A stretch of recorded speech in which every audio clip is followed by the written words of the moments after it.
एक मजदूर था, उसकी एक बूढ़ी माँ थी, पत्नी थी। वह एक फैक्ट्री में काम करता था। उसे 1500 रुपए महीना मिलता था। ये काफी समय पुरानी बात है, जब 1500 भी कुछ हुआ करते थे। बहुत पुरानी बात है। एक व्यक्ति था, फैक्ट्री में काम करता था, उसे 1500 रुपए माह मिलता था। उसकी एक बूढ़ी माँ भी थी, पत्नी भी थी, और उसकी एक छोटी सी बेटी भी थी। एक बेटी, एक पत्नी, एक माँ और वो स्वयं, टोटल 4 लोगों का परिवार था। 1500 मिलता था। वो बहुत खुश रहता था और बड़े प्रेम से अपनी माँ की सेवा करता, पत्नी का ख्याल रखता। बेटी थी, बेटी के लिए कपड़े, उसका ख्याल रखता और काम करता। एक दिन उसकी पत्नी के यहां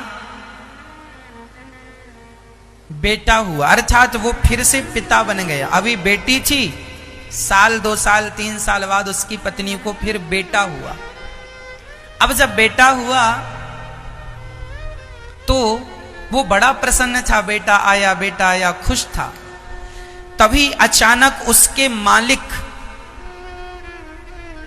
उसका मालिक सोचा कि ये ईमानदार आदमी है, 1500 रुपए इसको मिलता है, चलो मैं इसको 20 अर्थात 2000 रुपए देता हूं। उसने तनख्वाह बढ़ा दी और अपने आप उसे 1500 की जगह अब महीने का 2000 मिलने लगा। वो रोज प्रसन्नता से काम करता, लेकिन पैसा बढ़ने से उसने अपने मालिक का धन्यवाद नहीं दिया। उसने अपने मालिक का धन्यवाद नहीं दिया। नहीं तो कुछ लोग कहते हैं, वाह आपने पेमेंट हमारी बढ़ा दी, हमारी तनख्वाह बढ़ा दी, तो हम धन्यवाद आपका, हमारी तनख्वाह आपने बढ़ा दी। उसने कोई धन्यवाद नहीं दिया, काम करता रहा ईमानदारी से। 1 माह गुजर गया, 2 माह गुजर गया। उसके मालिक ने कहा, ये कैसा आदमी है, इस तनख्वाह मैंने बढ़ा दी बिना कहे, बिना सिफारिश के। इसने तो कोई जवाब दिया नहीं, चलो इसकी जहां की तहां करते हैं। उसने फिर 1500 कर दिया। इसने कुछ बोला नहीं, थैंक यू भी नहीं बोला। तो उसके मालिक ने फिर 1500 कर दिया और वो आदमी 1500 में भी प्रसन्न अपना काम करे। 2000 पेमेंट हो गई तो भी खुश था, 1500 थी तो भी खुश, और अब फिर 1500 हो गई तो भी खुश, आनंद।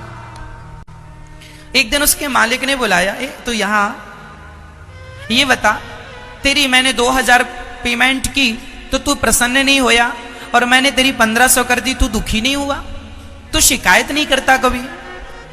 उस आदमी ने कहा, साहब मैं आपसे क्या शिकायत करूं, मेरा पालनहार तो भगवान है, मैं उसके भरोसे रहता हूं। और आपने जब 2000 पेमेंट की थी ना, तो आपने नहीं की, मेरे भगवान ने आपसे करवाया था।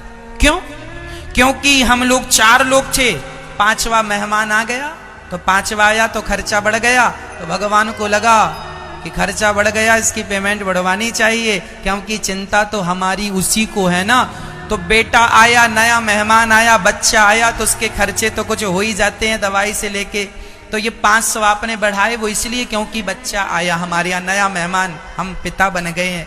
बेटी थी अब बेटा हो गया। अच्छा, तो फिर तो मैंने 1500 कर दिया ना 2 महीने बाद? हाँ, आपने 2 महीने बाद 1500 कर दिया, क्योंकि अभी तक मेरी बूढ़ी माँ थी, अभी 15 दिन पहले मेरी बूढ़ी माँ का देहांत हो गया, तो 4 के 4 रह गए, तो 1500 में गुजारा हो जाता।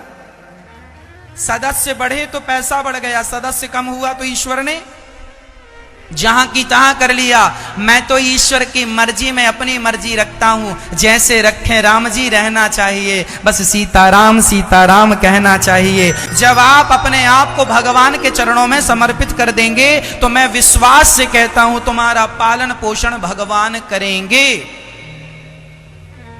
पैसा दिलाने वाले, रोटी दिलाने वाले, रोटी में अपनी मेहनत से नहीं खाता मेरी मां, भगवान की कृपा होती है तो मैं रोटी खाता हूं अपनी मेहनत से। तो यदि कोई कहे मैं अपनी मेहनत की रोटी खाता हूं, तो कई बार ना आपकी मेहनत करने के बाद भी आप खा नहीं पाते, किसी टेंशन के कारण, किसी कारणवश खा नहीं पाते। हम अपने मेहनत की नहीं खाते मेरी माँ, हम तो भगवान की कृपा की खाते हैं। और विधाता से यही प्रार्थना करते हैं कि प्रभु सदा हम अपने आप को आपके चरणों में समर्पित करके रखें। हमारा परिवार, हम, ये सब आपका ही है। हम तो सिर्फ नौकर बन के एक नौकरी कर रहे हैं आपकी, हम तो आपके नौकर हैं। हम तो भगवान के नौकर हैं। जैसे वो रखना चाहें, वो 2000 दें तो हम प्रसन्न हैं, 1500 दें तो हम प्रसन्न हैं। अरे वो भूखा सुलाएं, हमारे घर में आज चूल्हा जलेगा कि नहीं ये मुझे नहीं पता, पर मेरे कन्हैया को पता है कि आज चूल्हा जलेगा कि नहीं। आज मैं खाऊंगा कि नहीं मुझे नहीं पता, लेकिन मेरे भगवान को पता है कि आज मैं खाऊंगा कि नहीं खाऊंगा। सबके पालनहार कौन है मेरी माँ? कहते हैं भाग्य से ज्यादा, और समय से पहले ना किसी को मिला था, ना मिला है, ना मिलेगा। सब अपने अपने भाग्य का खाते हैं, इसलिए सदा भगवान के भरोसे रहा करो।